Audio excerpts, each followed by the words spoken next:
Michael Vasquez reporting from the Oceanside International Film Festival 2025.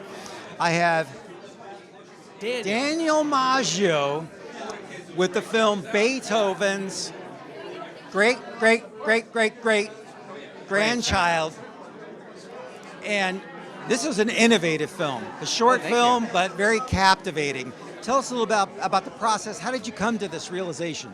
Well, I guess there's a lot of talk these days about Nepo babies and such, so I thought, who would be like the ultimate music Nepo baby, and that would be the last living descendant of Beethoven.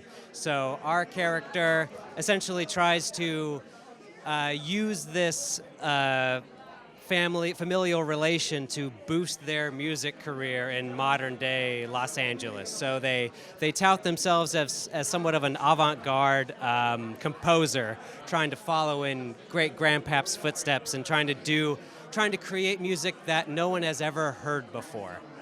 No one has ever heard this music either. Exactly. I wanted to ask you one thing about the interview with KUSC. Oh, yeah. Was that a real, because that seems so real to me. Oh, yeah. So the film opens with an interview with KUSC, which is a famous Southern California classical radio station. But we actually filmed that at KVCR, which is the NPR station in Riverside.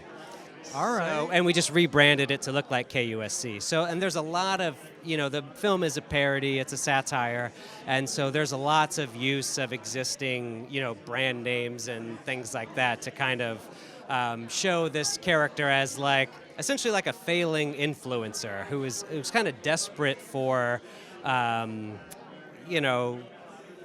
what's it called, like sponsorship and things like that, right. Music companies and things like that, but essentially the movie is everyone's so excited that there's a living descendant of Beethoven, but they all quickly learn that they have just no musical talent whatsoever. So the world becomes less interested in them, and now we're just kind of living in their kind of sad day-to-day, struggling to exist in modern-day America.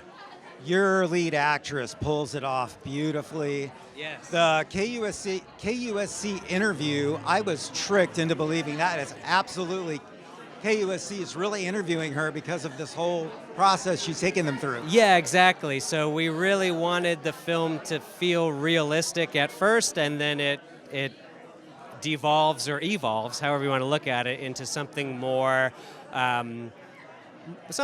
poetic in a lot of ways. And the editing is very fast and, things overlapping each other and lots of,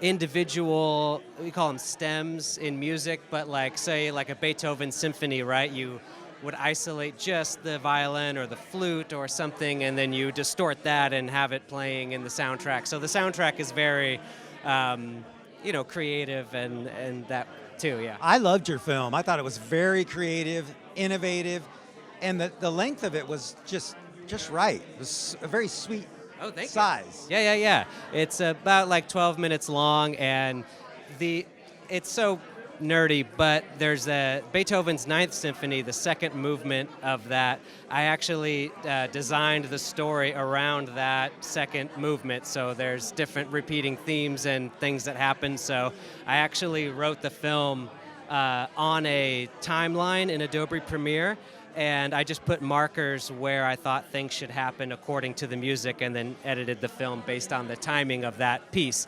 Even though that piece of music is not in the film, there's something to the composition of it that is emotionally charged. So I don't know. I've never written a story like that before, but it just felt like the right thing to do. Very innovative. I loved every minute of it. Where can we connect with you online? My name is Daniel Maggio, and I have a website, just my name, Daniel Maggio, Maggio.com, and I have all my work up on my website. So that's the best way to get a hold of me, yeah. Thank you so much for coming out to support your film, Daniel. Thank you. Michael Vasquez reporting from the Oceanside International Film Festival.